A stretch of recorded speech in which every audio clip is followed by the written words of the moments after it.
Welcome back. This is PernellBobby checking in, asking you to hit that like, hit that subscribe. I want to talk to you today about the ego death, the two types of ego death, and ways to recognize when the ego is coming to fruition, when it's taking over your brain. Boom! Welcome. Woo! Freedom!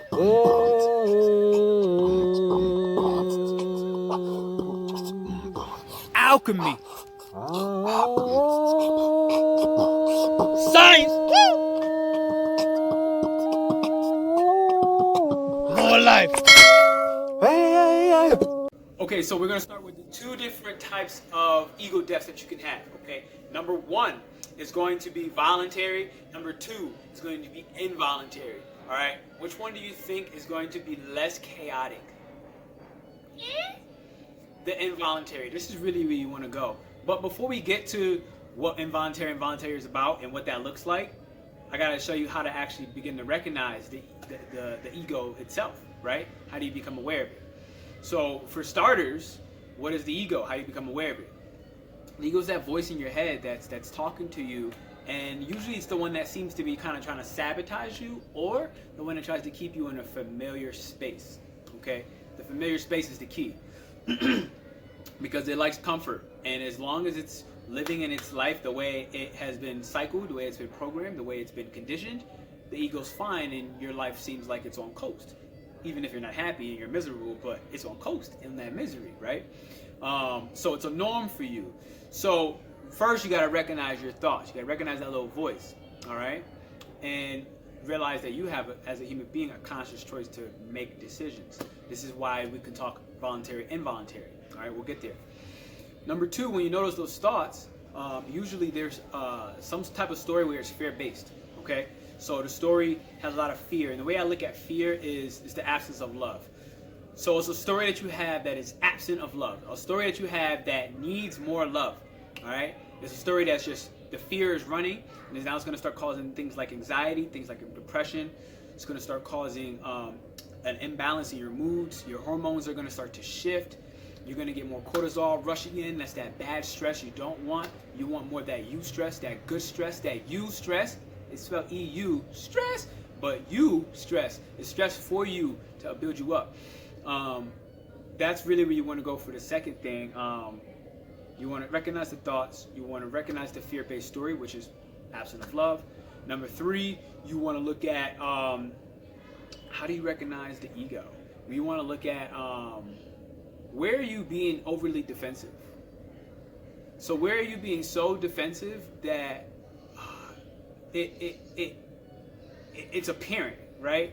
You notice when there's a lump in your routine, in your day-to-day life, when the ego is being disturbed and it hits that state of anxiety, it has a defense.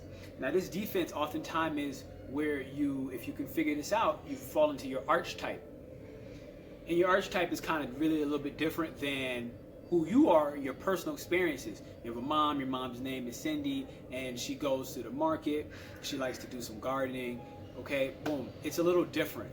Then your archetype could be something like you're the ruler, or it could be like you're the sage, or you're the intellect. So let's say if you're the sage, it's the person that loves intellect, and they bury themselves into studying, doing all the research in the world about what's going wrong, right? That's just an example of the sage archetype. And then they can get lost in that world of fantasy, having thoughts that have thoughts that have thoughts, and then you get lost in the thoughts. Next thing you know, you're no longer really a part of reality. So this is some things that happens with the ego, and what can lead to an ego death, which is what we're getting to. So stay tuned. I'm gonna give you those 1, 2, the voluntary, involuntary. So the last two things you want to look at is, now you recognize that you have thoughts. All right, this is your ego. Right? You recognize that voice in your head telling you, do this, don't do that. You recognize that there's a fear-based type story, something absent of love. You recognize that, for the third, that there's defense mechanisms. That oftentimes you start to detach from your personal experiences and you fall into that archetype, what that type may be. And this could also be you as, an Aries and as your sun sign, or a Pisces in your moon, or a Scorpio in your the way you love, in your planet of love. So these archetypes go into a lot of things. It's not just like, oh, you're an INFP, or you're an Aries, or you have, you know what I mean? Like it's a lot. The archetype is usually more than your experiences, outside your experiences. So the last thing you want to do when this stuff happens is really you want to just observe. The only thing you can do during the ego having its moment to shine, is kind of chill out. It's your best bet. You want to just chill out and sit in the middle of the storm. You know when there's a storm coming? There's a storm coming. And there's, in the middle, it's calm. And the sun is shining. Oh, look at that. Thank you. Bless you, Columbia, for shining on me today. The sun is shining. And in the middle, but on the outside, there's gray clouds, there's storms, the hurricanes, moving trucks out of the way, and everybody's gonna get down, you're gonna die. It's one of those type of moments. It's just chaos. And I look at it, it's like when you're going through an ego death voluntarily, like you decide to go into it, you're in the middle of the storm where, you know what? There's still a truck that's going around in a tornado, and the truck can come through the middle of that storm, and you can get hit, or you may get scraped, or it may just be a scare. But, recognize that it still could be very complicated. So what you want to do is this time is just observe. When you're having an ego death, when you're going through your ego wanting to kind of lash out at you, and I had this today, so I want to tell you about mine. I want to tell you about where it lashed out on me. So I want to keep it personal. But when this happens, this is where you really want to stick strong on your rituals. This is exactly the time you don't switch up on your rituals. This is why you definitely should have them, because this is the grounding, all right? You don't really want to do too much extra floating. The best way you could do this, my man Juan said this, he's like, the key to life is to stop fucking it up. That's exactly what he said. The key to life is to stop fucking it up. That's the key to life. So when you kind of get out of the way, things are going to happen. You can still get hurt. It can still be painful. And it's just oftentimes less painful than the involuntary. This is what you really don't want to do. We'll get there. So just observe. Find a certain peace within your heart and your mind that you can just stay still. Because stillness opens up the heart. And stillness is the absence of sound and the absence of movement. Just to stay still.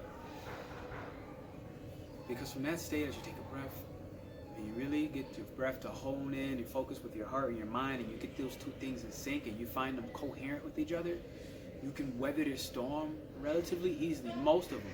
And then there's going to be something that knock you on your ass, and that's just okay. It's important to recognize, like, that's okay. Don't add more fire to this storm, because this storm is a firestorm. You know what I mean? Like, you don't need more heat. You don't. Today I had to talk to myself. I was going through one of these ego deaths, and I recognized a cycle, a pattern in my life. Today I had to talk to myself, and I was like, hey, ego, I see you. I saw him. And once I saw him, I was like, oh, we voluntarily going to handle this stuff, because my ego was hiding from me. It's so smart that it hid from me when it knew I was in the strong stages of my personal development. So my ego didn't want to die. It was so smart because I'm so smart. So of course my ego is also highly intellectual, highly sophisticated, and charismatic. That it stopped defending. It stopped being anxious. It hid all of its insecurities. My ego hid all of the insecurities that exist. Everything that I lack confidence about. And it said, we're going to let these little ones go. He's developing great. He's getting better. He's reading books. He's writing. He's doing poetry. He got his YouTube popping. He got his book coming out. He's doing all these things. Check the book. Let me chill out. Let me give him a couple of these wins. Because I got these deep ones where eventually, like, he's going to come. And this is my last defense. I have to hold on very tight to this deepest insecurity. So observe during this time, because if you get chaotic with the chaos, then you don't have a framework of mind to be able to see what's happening above and below, from the left to the right, diagonal and all around. You feel me? That's why you observe. So with that being said, you have two types of death. Now what happens? What sparks an ego death? Okay, that's a good question, right? What sparks an ego death? Why did we start with that? Usually it's the betrayal from a loved one. The reason why family will rip you apart the most, right? Family is the one, in this book I'm writing, family right now, this is the one that got me so twisted. I'm twisted, and I'm getting feedback from different family members, and I'm like, I don't even want to hear from you. And then the ones that I want to hear from was like, I ain't even hearing from you. So it's like, right? And my ego is just twisted. Unspoken things dark in the closet that I pulled out within the recent interviews, podcasts, articles that's being written about me. This is what's happening. It's like, look, like I got my life on display, and part of that ego death came because part of my ego was like, yo, you got so much light shining over here, bro. You wasn't figuring this out on your own, and I figured that out, and I wanted to voluntarily start working with it. And even then, it rips you apart. I've been getting eaten alive, where I've been having to force myself to go outside, to make sure I stretch twice a day, to not stay in my room and only just write, to not just stay at the office space, to go and talk to people, to balance my life out. Because otherwise, if I'm doing anything less than all of that stuff, I'm only feeding the storm. You want to talk involuntary? This is just where you get the people that go crazy. That's the best way I could put it. These are the people that really lose their mind. They go psychotic. So it's like, what's important to understand about this is like, we're all one step away, maybe even one pill away. I don't do that pill stuff, never. But from going psychotic, losing your brain. Cuckoo. White walls, padding on the windows. So, you just go for voluntary, because the other one is not just hurting you, but it's hurting everyone around you. This is the ego death. This is what it's about. You really want to get yourself to a point where you're coming off on top of this. Just observe. Stillness wakes the heart. Don't move. Don't have no sound. For at least, honestly, I'm down for that for like 2 hours a day. I do it for about 2 hours a day. And if I don't get it, and I am an introverted person with a lot of extrovert in me, so it does take more time for me to heal. It takes more time for me to be alone. That's a minimum. But at bare minimum, 30 minutes. Bare minimum, if you never did this before, I recommend at least an hour. Just being quiet, being still. You don't even have to meditate. Like, don't let that be like, oh, I hate meditating. Like, you could sit right here. And if that's what it is, fine. But during this process, just observe your thoughts. Don't push them away. Don't try to kick them out. Don't try to hate them. Don't wish for anything different. It's exactly what you never do, because you'll get it. And it'll suck more. These are the people that are in the involuntary category of the ego death. This is not cool. I love you. Check in, checking out. Hey. Boom. Welcome. Woo! Freedom.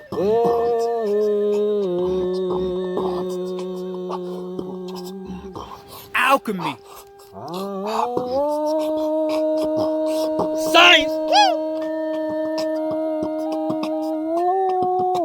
More life.